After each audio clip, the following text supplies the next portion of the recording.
Nous allons commencer bien sûr aujourd'hui par ce qui s'est passé ce matin avec la réunion du ministre convoquée par le ministre de l'Intérieur. Donc cette convocation du ministre de l'Intérieur est signée le 21 août, le jour ou la veille de la Tabaski, selon les choix. Donc cette convocation invitant les coordonnateurs nationaux des candidats à l'élection présidentielle à une réunion ce jour. Nous nous sommes naturellement posé certaines questions. Comment un communiqué peut faire référence à un arrêté qui n'est pas encore signé? Ce dernier a été signé le 23. Convocation le 21, arrêté le 23. Sur quelle loi le ministre s'appuie-t-il pour penser que les candidats à la candidature à l'élection présidentielle doivent avoir des coordinateurs nationaux? La loi fait référence aux candidats à l'élection présidentielle, non pas aux candidats à la candidature à l'élection présidentielle. Quelle est la tâche précise des coordinateurs nationaux et des délégués régionaux? La loi dit simplement que le candidat désigne un coordinateur national qui nomme des délégués régionaux et des collecteurs, ainsi que leurs suppléants. Quel texte légal ou réglementaire autorise le ministre de l'Intérieur à convoquer les coordinateurs nationaux des candidats? Quelle loi oblige les candidats à désigner dès maintenant les coordinateurs nationaux? Pourquoi le ministre de l'Intérieur insiste tant sur les coordinateurs nationaux des candidats? Nous sommes posés ces questions-là et d'autres. Pour nous, le sabotage des élections a commencé avec cette convocation, où l'objectif visé était non seulement de donner un nombre fictif de candidats pour justifier le parrainage, mais aussi de ficher les vrais coordinateurs nationaux pour essayer de les détourner plus tard. Après concertation au sein du Front, malgré quelques réserves, nous avions décidé d'assister à cette réunion. Vous le savez maintenant, cette réunion a accouché d'une souris. De nombreux citoyens, on nous dit qu'il y avait plus de 200 citoyens qui sont présentés et ont déclaré représenter d'autres citoyens qui voudraient être président de la République. Pourquoi pas? On a tous remis les documents électoraux et demandé de se rapprocher de la DAF, le cas échéant, pour d'autres informations. Le ministre n'est pas venu. Le directeur général des élections a parlé pendant 2 à 3 minutes maximum pour donner ces informations-là. Rien d'autre. Rien que du théâtre comme nous l'avions imaginé. Et ça montre un peu vers où on va avec cette élection présidentielle qui vient. Du point de vue, parce qu'il y a eu d'autres élections présidentielles avant. Il n'y a pas eu 200, 300 personnes qui sont présentées pour être des coordinateurs nationaux. C'est la première fois avec, disons, leur système qu'il y a eu autant de candidats qui sont déclarés, qui sont venus pour se montrer.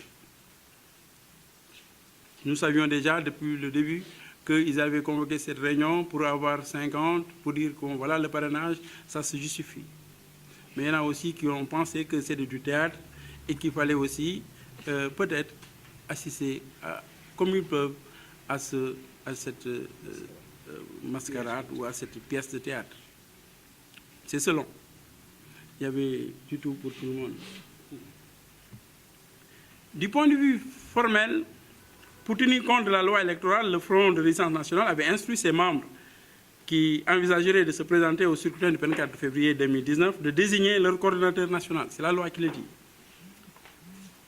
Et cette désignation ne vaut en aucune façon acceptation par les partis membres du système scandaleux et inacceptable du parrainage que le gouvernement a mis en place pour éliminer certains candidats dans le cadre du coup d'État électoral qui s'apprête à préparer pour tenter d'assurer un second mandat impossible au candidat Macky Sall.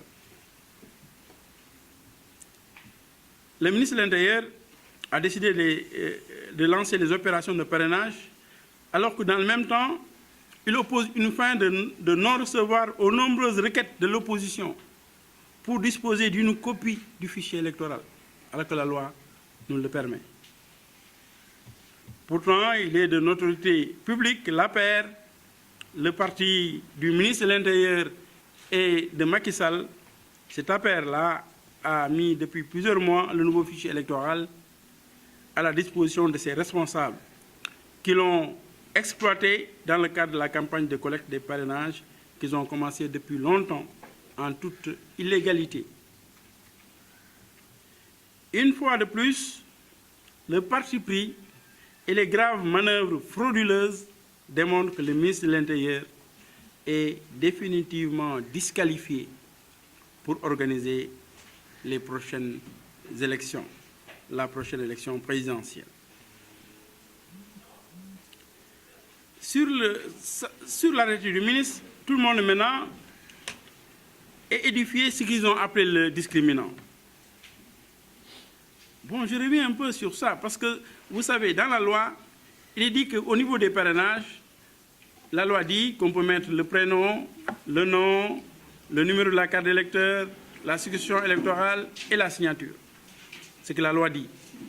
Et la loi a ajouté que le ministre de l'Intérieur peut ajouter d'autres informations. Et c'est ce que eux, ils ont dans leur communication, ils ont appelé jusqu'à présent le discriminant.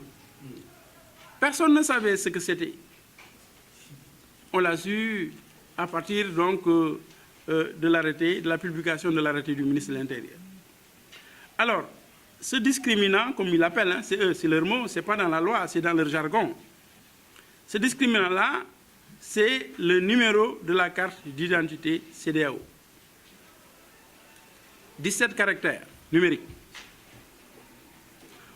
Pour tout journaliste, si on vous met là, on vous donne 17 caractères numériques, on vous dit reprenez-le sur votre papier, quelle est la probabilité pour que vous vous trompiez? Si vous devez le faire pour beaucoup d'électeurs, probablement vous allez vous tromper. Il y a ces 17 caractères numériques, mais avant, il y a déjà 9 caractères aussi. Ils nous font taper beaucoup de chiffres pour remplir nos papiers de parrainage. 9 caractères qui concernent le numéro de la carte d'électeur. Donc 17 caractères numériques qui concernent le numéro de la carte d'identité CEDEAO. Ça fait déjà 26 caractères. Mais nous devons l'écrire sur papier, mais en même temps sur la machine. Ça fait 26 fois 2, 52 caractères numériques que nous devons taper sans nous tromper. Sinon notre parrainage est rayé. Pour chaque parrain. Oui, pour chaque parrain.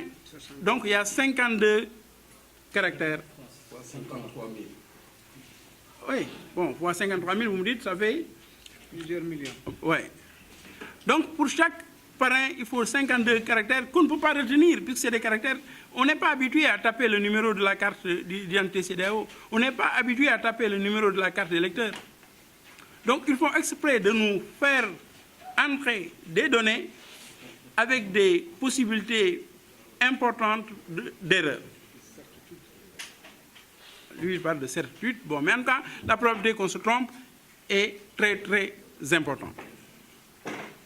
Donc ils le font, c'est presque des traquenards pour remplir cette fiche de collecte de signatures. Ensuite, bon, j'ai vu que même vous, journalistes, vous voyez bien que quelquefois pour entrer nos noms ou nos prénoms, on a des difficultés. Le nom est très petit, la case du nom est très petit. Et à la limite, ça les regarde moins. Ils s'intéressent vraiment à ne pas, qu'on ne se trompe pas sur le numérique, hein, sur les cases numériques, donc sur les 26 caractères.